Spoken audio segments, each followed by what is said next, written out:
जैसे ciliary muscle में spasm आया हुआ होता है, नर्व एंडिंग इरिटेट हो रही होती है और रेज्ड इंट्राऑक्यूलर प्रेशर है। अब अगर हमने पेन कम करना है ना, तो हमने इन तीनों चीज़ों को रिलीव करना होगा।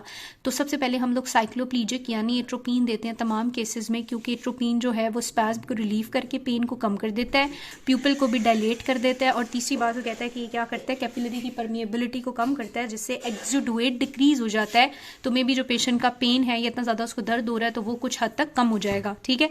नंबर 2, पेन को कम करने के लिए हम क्या देंगे, एनाल्जेसिक्स देंगे, तो ज़ाहिर है वो भी पेन कम कर देंगी। और नंबर 3 हम क्या करते हैं, एंटी ग्लूकोमा ड्रग्स देते हैं, बीटा ब्लॉकर हो गई या कार्बोनिक एनहाइड्रेज इनहिबिटर होगी। हमेशा आपने याद रखना है कि अल्सर के केस में कॉन्ट्राइंडिकेटेड होती है मियोटेक्स यानी पाइलोकार्पिन वगैरह हम बिल्कुल नहीं दे सकते हैं। तो पेन को रिलीव करने के लिए हमने नंबर 1 साइक्लोप्लीजिक दे दी जो स्पैज्म को कम करेंगी, एनाल्जेसिक्स दे दी और एंटी ग्लूकोमा ड्रग दे दी जो इंट्राऑक्यूलर प्रेशर को कम करेंगी। नेक्स्ट चीज़ मैं आपको ये बता रही थी ना, डेस्मेटोसील, तो उसमें मैं ये बता रही थी कि इसके पास एपिथेलियम होती है, बेसमेंट होती है, स्ट्रोमा लेयर और डेस्मेन एंड एंडोथीलियल लेयर। होता यह है कि स्ट्रोमा डिस्ट्रॉय होता है तो डेस्मेन मेम्ब्रेन एक्सपोज हो जाती है, सम टाइम बल्ज करती है, डेस्मेटोसील बनती है, वो रप्चर हो सकती है, तो उसकी रप्चरिंग से एक परफोरेशन क्रिएट हो जाएगी। इस परफोरेशन को प्रिवेंट करने के लिए इनिशियली हम एंटी ग्लूकोमेटिस ड्रग्स देते हैं ताकि प्रेशर कम हो और इसकी रप्चरिंग या परफोरेशन के रिस्क कम हो जाए। प्रेशर बैंडेज अप्लाई कर देते हैं, बैंडेज कॉन्टैक्ट लेंसेज भी दे सकते हैं। स्ट्रेनिंग फैक्टर यानी कि एक्सरसाइज को या हैवी वेट लिफ्टिंग को या खांसने को अवॉइड करने का कहते हैं। कंजक्टाइवल फ्लैप आगे लगा सकते हैं, इसको रोकने के लिए amniotic मेम्ब्रेन ट्रांसप्लांट कर देते हैं या कॉर्नियल ग्राफ्ट लगा देते हैं, ईदर फुल थिकनेस या पार्शियल थिकनेस। तो ये सारा कुछ ट्रीटमेंट में आता है। बेटे आपने बताना है एंटीबायोटिक देनी है, साइक्लोप्लीजिक देनी है, एनाल्जेसिक्स देनी है, एंटी ग्लूकोमेटिस ड्रग देनी है और मजीद प्रेशर बैंडेज, बैंड, स्ट्रेनिंग को अवॉइड करना है, फ्लैप हो गया, amniotic मेम्ब्रेन ट्रांसप्लांट हो गया या कॉर्नियल ग्राफ्ट जो है वो भी हम दे सकते हैं। और अगर परफोरेटेड अल्सर होगा तो उसको किस तरह से ट्रीट करना होगा, उसके लिए भी फोर्टिफाइड एंटीबायोटिक यानी कि 1% एट्रोपिन देंगे, एंटी कॉलेजिनेज मेडिकेशन देते हैं, pressure pad and bandage contact lens, tissue adhesive, कुछ ग्लूज देते हैं, फ्लैप देते हैं, amniotic मेम्ब्रेन ट्रांसप्लांट और फुल थिकनेस ग्राफ्ट केराटोप्लास्टी भी कर सकते हैं। और नॉन हीलिंग अल्सर मैं ऑलरेडी डिस्कस कर चुकी थी कि नॉन हीलिंग में conjunctival flap, tarsorrhaphy, umbilical cord serum, amniotic membrane transplant और थेराप्यूटिक केराटोप्लास्टी। केराटोप्लास्टी का मतलब होता है कॉर्निया को रिप्लेस कर देते हैं।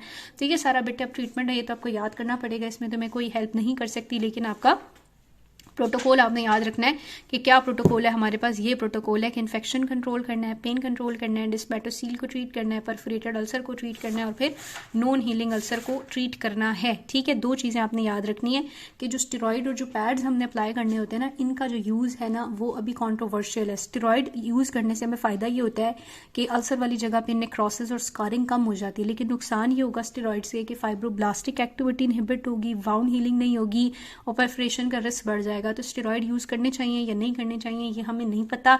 यूजुअली हम कहते हैं कॉन्ट्राइंडिकेटेड है। इसी तरह पैड भी, क्योंकि जब पैड हम लगा देते हैं जख्म के ऊपर तो वो वार्म कंडीशन होती है और वार्म कंडीशन बैक्टीरियल ग्रोथ को इन्हेंस करती है। ठीक है, उसके बाद कहता है कि 2 और क्वेश्चन आए हुए हैं जिसमें कॉम्प्लिकेशन और ट्रीटमेंट पूछा हुआ है।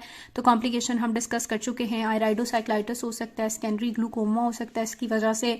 उसके बाद हमने कहा डेस्मेटोसील बन सकती है, वो परफोरेट कर सकती है और कॉर्नियल स्कारिंग हो सकती है, आयरल प्रोलैप्स, पैनऑप्थेल्माइटिस, एंडोप्थेल्माइटिस, बहुत सारी चीज़ें हो सकती हैं। ट्रीटमेंट सारे का सारा यही है। नेक्स्ट क्वेश्चन आपका आया हुआ है हाइपोफायन के बारे में, जो भी हमने कहा कि जो इंटीरियर चैम्बर है जब उसके अंदर फ्लूइड और सेल्स पड़े हुए होते हैं, इन्फ्लेमेटरी सेल्स, तो उसको हाइपोफायन कहते हैं। एक यंग मेन जो है उसको एक इंजरी हुई है राइट कॉर्निया में फिंगर नेल के साथ, जो कि बहुत ज़्यादा दर्द, इरिटेशन, विजुअल डिटोरिएशन कॉज कर रही थी।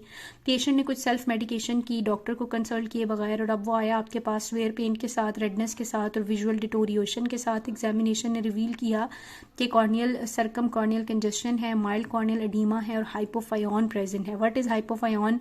ये एक कॉर्नियल अल्सर होता है with exudate formation.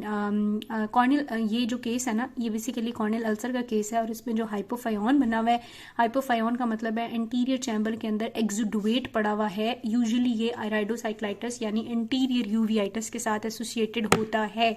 Name the bacteria that are capable of producing hypopyon. So hypopyon जो है gram positive gram negative bacteria बनवा सकते हैं। फॉर एग्जांपल न्यूमोकोकस, स्यूडोमोनाज हो गया, स्टेफेलोकोकस, स्ट्रेप्टोकोकस हो गया या गोनोकोकस या मोरेक्सेला हो गया, इन सब की वजह से हाइपोफायन बन सकता है। उसके बाद बेटे कहता है आप ये बताएं कि मैकेनिज्म ऑफ हाइपोफायन क्या है, एक इंटैक्ट कॉर्नियल एपिथेलियम में हाइपोफायन किस तरह से बनता है। तो मैकेनिज्म ये है कि बैक्टीरिया जाएगा, वो टॉक्सिन रिलीज करेगा और टॉक्सिन डिफ्यूज होकर एंटीरियर चैम्बर में आ जाएंगे एंडोथीलियम के साथ। जब टॉक्सिन यहाँ पे आएंगे तो ब्लड वेसल्स की डायलेशन हो जाएगी और ब्लड वेसल्स में से टॉक्सिन जो ल्यूकोसाइड्स हैं ना वो बाहर आना शुरू हो जाएंगे टॉक्सिन को न्यूट्रलाइज करने के लिए। तो जब ल्यूकोसाइड जो हैं वो रिलीज होना शुरू होंगे तो बहुत सारा फ्लूइड और ल्यूकोसाइड सारे के सारे इंटीरियर चैम्बर में आके एक्यूमुलेट हो जाएंगे और इसको हम हाइपोफायन कहेंगे। हाइपोफायन यूजुअली स्टेराइल होता है और ये खुद ब खुद ही एब्जॉर्ब हो जाता है अगर आप अंडरलाइंग ट्रीटमेंट जो है, अंडरलाइंग जो कॉज है उसको ट्रीट कर दें। यानी कोई भी बैक्टीरियल इन्फेक्शन होगा तो उसके बाद हाइपोफायन बन सकता है। ठीक है बेटे। Now again a very important topic that is basically fungal keratitis. ये जो फंगल केराटाइटिस है इसमें से भी काफी ज्यादा क्वेश्चन आए हुए होते हैं, तो क्वेश्चन पढ़ लेते हैं जल्दी से। एक 30-year-old फार्मर प्रेजेंट करता है रेडनेस इन राइट आई के साथ after a foreign body went in his eye. अच्छा, a 30-year-old farmer present with redness in the right eye after a foreign body went in his eye 1 week ago on examination। कहते हैं एक हफ्ता पहले उसकी आंख में ना एक फॉरेन बॉडी चली गई थी। वो फार्मर था, खेती बाड़ी का काम करता था। ऑन एग्जामिनेशन इंटेंस टेंडरनेस है around the cornea, 4 millimetre yellowish lesion बनी हुई है कॉर्निया के बिल्कुल सेंटर में 4 मिलीमीटर की लीजन बनी हुई है। There is loss of epithelium in that area. अच्छा यार, जो फंगल बॉडी होती है ना, यानी जो फॉरेन बॉडी और स्पेशली फंगस इन नेचर होगा तो उसमें ये पावर होती है कि वो एपिथेलियम तक चली जाती है, यानी इतनी अंदर तक चली जाती है। एपिथेलियम भी वो कह रहा है कि उसके अंदर जो है वो लॉस ओवर एक प्रॉपर लीजन क्रिएट हुई हुई है। ठीक है, तो आप इसको क्या कहेंगे? हम इसको फंगल केराटाइटिस या इवन ट्रोमैटिक केराटाइटिस या ट्रोमैटिक अल्सर कहेंगे। ये जो लीजन क्रिएट हुई है क्योंकि ट्रोमा हुआ है कि उसकी आंख के अंदर फॉरेन बॉडी चली गई है। फिर कहते हैं कि इसके क्या फीचर्स होंगे? इसके फीचर्स यही होंगे, पेशेंट को पेन होगा, फोटोफोबिया रोशनी से तंगी होगी, विजुअल एक्यूटी इंपेयर हुई होगी, लैक्रीमेशन, ब्लेफरोस्पैज्म होगा, कॉर्नियल ओपेसिफिकेशन हो सकती है, सिलरी कंजेशन होगी, कंजक्टाइवल हाइपरीमिया या हाइपोफायन और पस प्रेजेंट हो सकती है। आप इसको कंफर्म करने के लिए है ये फंगल केराटाइटिस, आप इसको कंफर्म करने के लिए क्या करेंगे? हम इसको कंफर्म करने के लिए स्लिट क्लैप एग्जामिनेशन करेंगे, स्टैनिंग करेंगे डीप और सुपरफिशियल, ठीक है, और पोटाशियम हाइड्रोक्साइड 10% के साथ स्टेन करेंगे फंगल हाइफी को डायग्नोज करने के लिए, जिम्सा स्टेनिंग करेंगे, कल्चर सेंसिटिविटी करेंगे और साथ में कुछ routine investigation, full blood count, ESR, blood sugar और यूरिनारी भी कर लेंगे। लोकली कहता है कि क्या ट्रीटमेंट है? ट्रीटमेंट यही है कि जो फॉरेन बॉडी अंदर गई हुई है उसको रिमूव करेंगे, इन्फेक्शन को कंट्रोल करने के लिए एंटीबायोटिक के ड्रॉप्स देंगे, क्लीन करेंगे उसको, वार्म वाटर से इरिगेशन करेंगे। फिर हीट देने का मकसद ये होता है कि स्टेसिस को प्रिवेंट करें और हीलिंग को बेहतर करें। एट्रोपिन दे सकते हैं। साथ में बेटे हम लोग पैड एंड बैंडेज और प्रोटेक्शन के लिए रेस्ट करने का कहेंगे और साथ में शील्ड या डार्क ग्लासेस। तो फॉरेन बॉडी को रिमूव करना है, इन्फेक्शन को रोकना है, सफाई करनी है, हीट देनी है, एट्रोपिन देना है, बैंडेज देना है, प्रोटेक्ट करना है। Next is your herpes simplex keratitis. Herpes simplex keratitis के अंदर यूजुअली फ्लोरोसेंट स्टेनिंग के भी जिक्र आ जाएगा और अभी हम देखेंगे तो साथ में जो मैंने आपको डायग्राम दिखाई थी कि इसके अंदर स्टेनिंग के साथ वो मेंशन कर देते हैं कि ब्रांचिंग सा या डेंड्रिटिक पैटर्न होता है, इस तरह की कोई बात होगी। ठीक है। अ 40-year-old woman have rheumatoid arthritis on immune modulated drug. It presented with reduction in vision, irritation, redness and photophobia in her right I. Examination shows dendritic corneal ulcer. Dendritic again mean branching pattern. ठीक है। Stand with fluorescent, तो fluorescent के साथ stand हो गया तो this is your dendritic ulcer. और इस डेंड्राइटिक अल्सर का पॉजिटिव एजेंट पूछा हुआ है, वो हर्पेस सिम्प्लेक्स वायरस होता है। ट्रीटमेंट ऑप्शंस हमारे पास क्या हैं? दो तरह से हम ट्रीट कर सकते हैं। टॉपिकली बेटे चूंकि वायरल है तो एसाइक्लोविर देंगे, एडिनाइन रोबिनोसाइड दे सकते हैं, एसाइल ग्वानोसिन दे सकते हैं।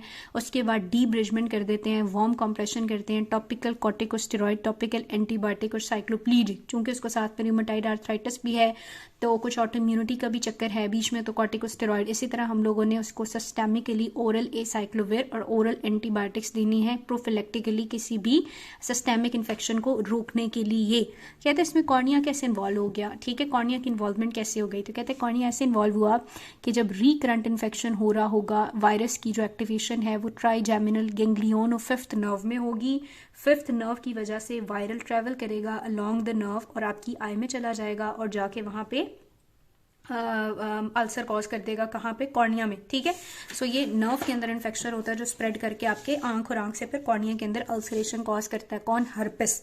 हर्पिस के बाद बेटे वो कहता है कि अगर तो स्ट्रोमा इन्वॉल्व नहीं होगा तो ये हील हो जाएगा एक स्कार के बगैर, लेकिन अगर स्ट्रोमा इन्वॉल्व होगा तो एडीमा हो जाएगा। कॉर्नियल ट्रांसपेरेंसी डिहाइड्रेशन की वजह से मेंटेन होती है, एडीमा की वजह से वो ट्रांसपेरेंसी लॉस हो जाएगी, स्कारिंग बन सकती है और आपको इवन कॉर्नियल ग्राफ्ट भी करना पड़ सकता है। सो हर्पिस वाला जो अल्सर है वो डेंड्रिटिक पैटर्न होता है, हर्पिस की वजह से होता है। Treatment option antibiotic, acyclovir, steroids हैं और सिस्टेमिकली भी यही देनी। और मैकेनिज्म इन्वॉल्वमेंट ये है कि ये आपकी फिफ्थ नर्व के थ्रू ट्रैवल करता है और आपकी बॉडी में या आपकी आंख में आता है और कॉर्निया के अंदर अल्सर कॉज कर देता है। 35 year labourer who recently had typhoid fever of 2 weeks started complaining of pain, watering, redness, photophobia from the right eye, उसकी विजन 6/18 है, फ्लोरोसेंट स्टेनिंग ने डेंड्रिटिक पैटर्न अगेन और ब्रांचिंग पैटर्न शो किया है। तो डायग्नोसिस योर डेंड्राइटिक अल्सर।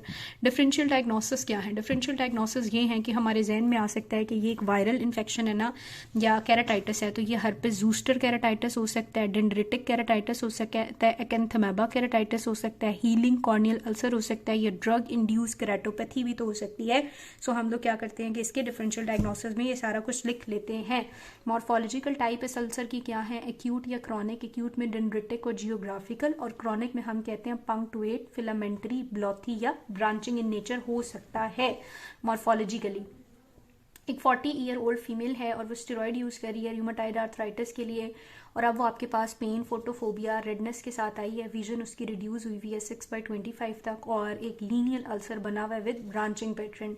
तो ये diagnosis is dendritic ulcer. आपकी इसके साथ कौन से स्टेन यूज़ कर सकते हो? फ्लोरोसिन और रोज बंगाल स्टेनिंग यूज़ करेंगे और उनसे हमें ब्रांचिंग पैटर्न वाजिया हो जाएगा।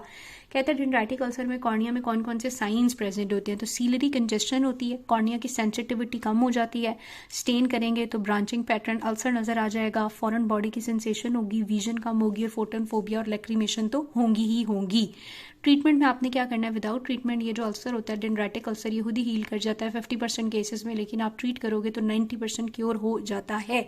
चूंकि बेटे अगेन ये वायरल होता है, हर्पिस की वजह से होता है, तो टॉपिकल एंटीवायरल वही एसाइक्लोगुआनोसिन, एडिनो अराबिनोसाइड दे सकते हैं, डीब्रिजमेंट ऑफ अल्सर कर देंगे। टॉपिकल एंटीबायोटिक, साइक्लोप्लीजिक और ओरल एंटीबायोटिक भी दे सकते हैं, यानी वही है जो मैंने आपको ऑलरेडी बताई है। ठीक है, यही है। ठीक है, अच्छा उसके बाद कहते हैं यंग बॉय प्रेजेंट करता है, वो रिकवर्ड हुआ है फ्लू से, इसको कंप्लेन है कि लेफ्ट आई में पेन है, उसकी एक ब्रांचिंग टाइप लीजन है, तो बेटे इसमें ब्रांचिंग टाइप मेंशन कर देंगे। ठीक है, तो आपकी diagnosis is acute epithelial keratitis भी कहते हैं, डेंड्राइटिक अल्सर भी कहते हैं, या हर्पिस कैराटाइटिस भी कहते हैं। टियोलॉजी हर्पिस सिम्प्लेक्स वायरस टाइप 1 और 2। ट्रीटमेंट जो भी पीछे डिस्कस किया, और क्या कॉन्ट्राइंडिकेशन है, अल्सर के पेशेंट को क्या नहीं देना चाहिए, तो अभी हमने पहले डिस्कस किया, स्टेरॉइड्स या पैड जो होता है वो नहीं लगाना चाहिए आंख में। एक अल्डरली ड्रग है, उसको डेवलप हुआ है मैक्यूलो पेप्यूलो पस्ट्यूलर एरप्शन फोरहेड पे, अपर आईलिड पे, टिप ऑफ नोज पे तकरीबन 2 हफ्तों से, in the right side of the face. अब देखो वो कह रहा है कि फेस की राइट साइड पे, फोरहेड पे भी है, चीक्स पे भी है, हर जगह पे है। She has develop severe lid swelling, conjunctival redness and photophobia. तो ये वो हर्पिस ज़ूस्टर का केस है बेटे जो मैंने आपको पहले बताया था। उसकी जो विजन है वो इफेक्टेड हुई है 6/24 है, बाकी वो पिन होल से भी इंप्रूव नहीं हो रही। तो दिस इज हर्पिस ज़ूस्टर ऑप्थेल्मिकस, जिसमें आपकी फोरहेड पे, चीक्स पे और एक फेस की पूरी साइड के ऊपर क्या होती हैं, वेजिकल या पेप्यूल या पॉस्ट्यूल्स बनी हुई होती हैं। इस डिजीज की ऑक्यूलर मैनिफेस्टेशंस बड़ी इंपॉर्टेंट है। इसमें उसको एक्यूट एपिथेलियल कैराटाइटिस, जाहिर है आंख के अंदर कैराटाइटिस हो जाएगा, कॉर्निया इन्फ्लेम होगा, साथ में माइक्रोडेंड्रिटिक अल्सर बनना शुरू हो जाएंगे, प्लैक लाइक स्कारिंग नहीं होती, फिलामेंट्री कैराटाइटिस ओकेजनली डेवलप होता है, फिलामेंट कॉर्निया में ऐसे हमें नजर आ रहे होते हैं, कंजक्टिवाइटिस एसोसिएटेड होता है हमेशा फॉलिक वेसिकल्स के साथ, और एपिसेक्लेराइटिस और इवन ग्लूकोमा बन जाएगा क्योंकि बहुत सारा डेब्रिस होगा और ड्रेनेज ब्लॉक हो जाएगी। ठीक है, और यूवीआइटिस भी, सो यूवीआइटिस हो सकता है, ग्लूकोमा हो सकता है, एपिसेक्लेराइटिस, कंजक्टिवाइटिस, खुद सोचो कंजक्टिवा होगा, इफेक्ट होगा तो कंजक्टिवाइटिस, क्लैरा होगा, साथ सेक्लेराइटिस, यूवियल ट्रैक होगा, यूवीआइटिस, और साथ में हमारा कॉर्निया होगा तो फिलामेंट्री और एक्यूट एपिथेलियल कैराटाइटिस। क्योंकि एक पूरी साइड पे दाने दाने दाने निकले हुए हैं तो आंख के सारे स्ट्रक्चर इफेक्ट होंगे, तो सब के आपने बेटे नाम लिख देने हैं। ट्रीटमेंट कैसे कर सकते हैं? तो ट्रीटमेंट कहता है कि आपने सिस्टेमिक और टॉपिकल करना होता है। सिस्टेमिक ज़्यादा बेहतर होता है, उसमें एंटीवायरल चूंकि होता तो ये हर्पिस की वजह से ही है। एसाइक्लोविर देते हैं, इंट्रावीनस एसाइक्लोविर, स्टेरॉइड देते हैं, एनाल्जेसिक, और एंटीबायोटिक प्रोफिलैक्टिकली दूसरे किसी भी इन्फेक्शन को रोकने के लिए। टॉपिकली भी एंटीवायरल ड्रॉप, एंटीबायोटिक के ड्रॉप, स्टेरॉइड के ड्रॉप, साइक्लोप्लीजिक के ड्रॉप और एंटी ग्लूकोमेटिस ड्रग्स देंगे ग्लूकोमा को कम करने के लिए। तो यहाँ तक हमारे पास जो है वो सारे का सारा हर्पिस केराटाइटिस है, ठीक है, जो ब्रांचिंग पैटर्न के साथ आ रहा था पेशेंट। नंबर 2 बेटे हमने फंगल केराटाइटिस पढ़ा, फॉरेन बॉडी ट्रोमा के साथ वो एसोसिएटेड होता है, हाइपोफायोन बहुत आसान सा था। और उसके बाद बैक्टीरियल अल्सर था, जिसमें वो आपको ज़रूर बता देगा कि उसकी स्टेनिंग फ्लोरेसेंट के साथ हो रही है, हेजी कॉर्निया, सीलरी कंजेशन है, और जो हर्पिस है उसमें डेंड्रेटिक पैटर्न मेंशन करेगा।